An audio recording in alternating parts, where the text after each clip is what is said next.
Función cuadrática. Una función cuadrática es una función de la forma y es igual a por x cuadrado más b por x más c, donde a, b y c son números reales cualesquiera. Y le vamos a pedir a a que sea distinto de 0 porque si a valdría 0, no tendríamos función cuadrática. Esta ecuación con esta forma corresponde a una ecuación polinómica, que es la más utilizada para referirnos a una función cuadrática. La gráfica de una función cuadrática es una parábola. Si utilizamos la ecuación polinómica de una función cuadrática, los coeficientes a y c nos proporcionarán información acerca de cómo se va a comportar esta gráfica. Es decir, el coeficiente a, que es el coeficiente que acompaña a x al cuadrado, nos proporcionará información acerca de si la parábola es cóncava hacia arriba o cóncava hacia abajo. Es decir, si este número que está delante de x al cuadrado es positivo, nos encontraríamos en este caso, en el caso de la izquierda, si ese coeficiente que acompaña a x al cuadrado es un número positivo, la parábola es cóncava hacia arriba.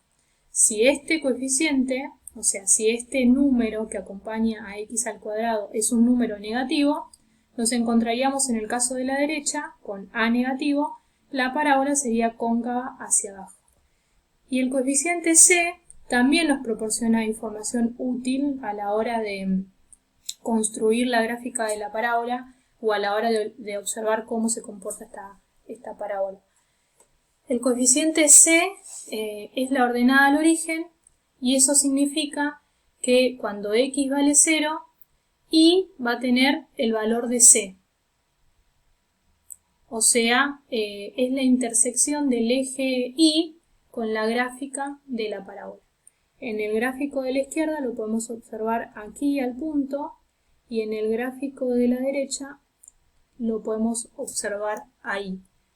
Ese punto tiene coordenadas 0 y c.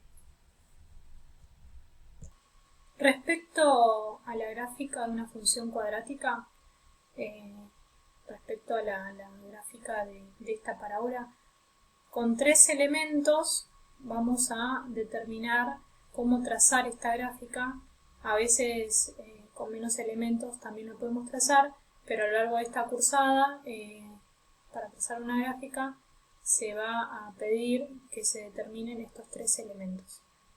Uno de ellos es el vértice de la parábola. El vértice de la parábola es el punto máximo o punto mínimo de la parábola y eso va a depender si la parábola es cóncava hacia arriba o cóncava hacia abajo. En este caso, como la parábola es cóncava hacia arriba, el vértice va a representar el punto mínimo de la parábola.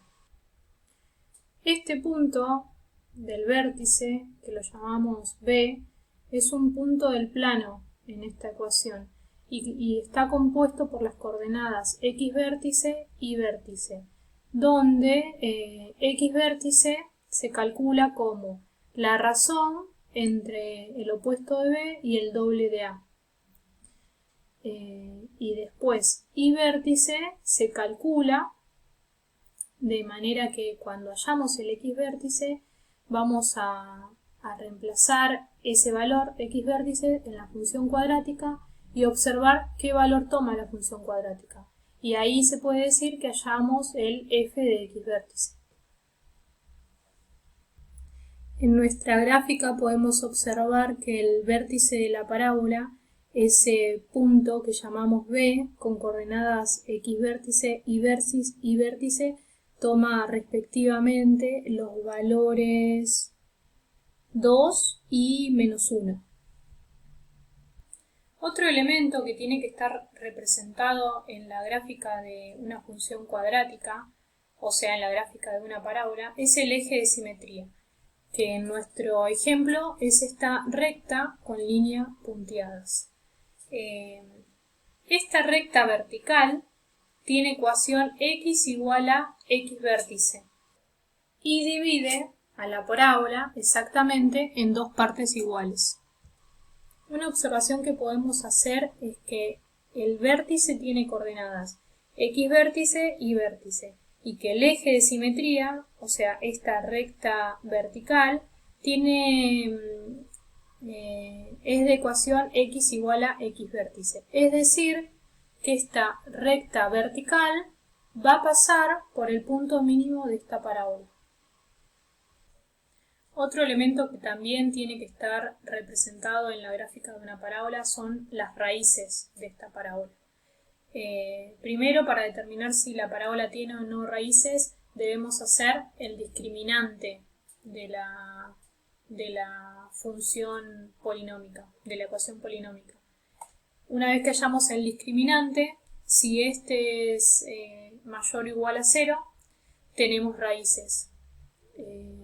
Una vez que tenemos raíces, recurrimos a la fórmula de la resolvente, que sería esta fórmula que aparece aquí, donde vamos a encontrar los valores de x1 y x2 respectivamente, que en nuestro ejemplo es 1 y 3.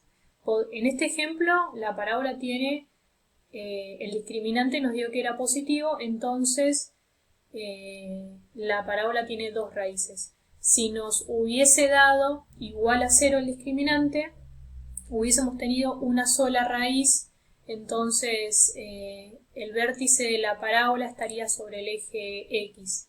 Y si el discriminante nos da negativos, eso quiere decir que no tenemos raíces, en cuyo caso, para poder marcar dos puntos que se encuentren de manera simétrica uno respecto del otro, para poder trazar el gráfico de esta parábola, lo que se hace es tomar un punto cualquiera de la parábola y su correspondiente punto simétrico. ¿Cómo se calcula este respectivo punto simétrico? Es un punto que se encuentra a igual distancia del eje de simetría que el otro punto que seleccionamos. Eso es en el caso de que el discriminante nos dé negativos y que la parábola no tenga raíces. Análisis gráfico.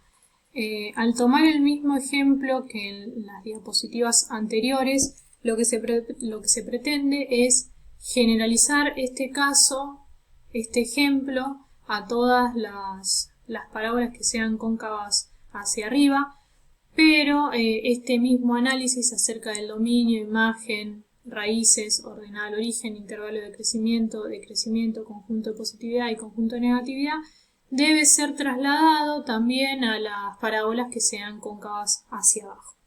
Bueno, respecto de este ejemplo, lo primero que podemos analizar es el vértice, que como mencionamos anteriormente es un punto que denominamos B, es un punto de plano que denominamos B, que tiene coordenadas X vértice y vértice.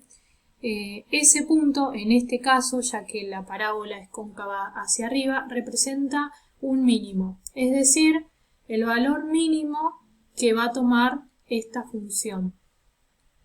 También podemos observar que el eje de simetría pasa por el vértice y que este eje de simetría actúa como un espejo, es decir, las ramas de esta parábola se reflejan tanto hacia la izquierda como a la derecha de manera simétrica, y también podemos observar que están las raíces x1 y x2, que ya explicamos que a través del discriminante podemos determinar si va a tener o no va a tener raíces la función cuadrática, y también podemos observar la ordenada al origen, que tiene como coordenadas al punto 0C.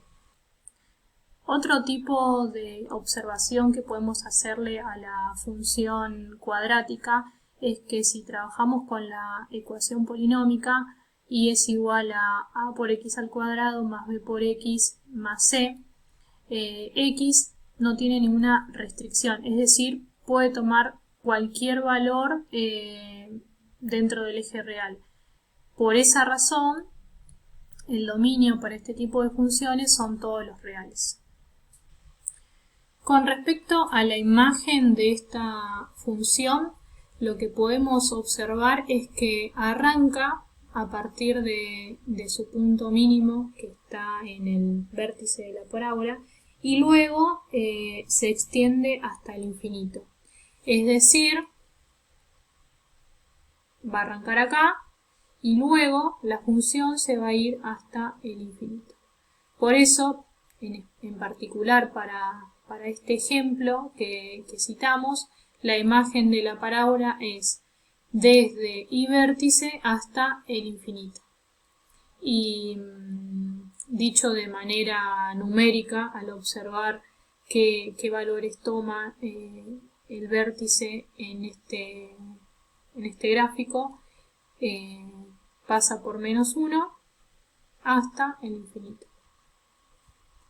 Luego, si nos referimos a las raíces de esta gráfica, podemos observar que particularmente para este gráfico tenemos dos raíces, x1 y x2, que también las podemos nombrar como intersección con el eje x. O sea, a este punto x1 lo podemos nombrar como x1, 0 de y, y a este punto lo podemos nombrar como x2, 0 de y. Al hablar de la ordenada al origen, que sería este punto en nuestra gráfica, también lo podemos mencionar como un punto, y ese par ordenado corresponde respectivamente al punto 0C, que en este ejemplo C vale 3, así que en este ejemplo particular la ordenada al origen sería 0, 3. Las raíces serían 1, 0 y la otra raíz sería 3, 0. Con respecto al intervalo de crecimiento y de decrecimiento para funciones cuadráticas, en los diferentes intervalos lo que siempre va a pasar es que en algunos intervalos la función va a crecer y en otros intervalos va a decrecer. En este ejemplo en particular, si recorremos el dominio de izquierda a derecha, venimos por acá y observamos que la función decrece hasta que se topa con el eje de simetría. Y luego la función va a crecer desde este valor que toma en x, o sea, desde el eje de simetría x vértice, hasta el infinito la función va a crecer. Estos valores los podemos observar acá. Intervalo de crecimiento. La función crece desde x vértice hasta el infinito, desde este valor, porque yo estoy recorriendo el dominio, entonces desde x vértice hasta el infinito, y la función decrece desde menos infinito hasta infinito. Estoy recorriendo el dominio, entonces vengo por menos infinito, decrece la función hasta este punto que, si observo, es el eje de simetría, x vértice. Luego, al hablar del conjunto de positividad y conjunto de negatividad, lo que debemos pensar es que nosotros ya previamente habíamos determinado dónde la función valía 0, es decir, las raíces de la función, que nos dieron respectivamente x1 y x2. Donde la función no vale 0, o va a ser positiva o va a ser negativa. Es decir, que en este ejemplo particular, el dominio nos quedó dividido en tres subconjuntos del dominio. Desde el menos infinito hasta x1 hay un subconjunto, desde x1 hasta x2 hay otro subconjunto, y desde x2 hasta el infinito hay otro subconjunto del dominio. ¿Sí? Las raíces dividieron al dominio en tres subconjuntos del dominio, y donde la función no es 0, la función será o positiva o negativa. El conjunto de positividad es un intervalo donde la función no es igual a 0 y tampoco es negativa, que en este caso será desde menos infinito hasta x1 y desde x2 hasta el infinito.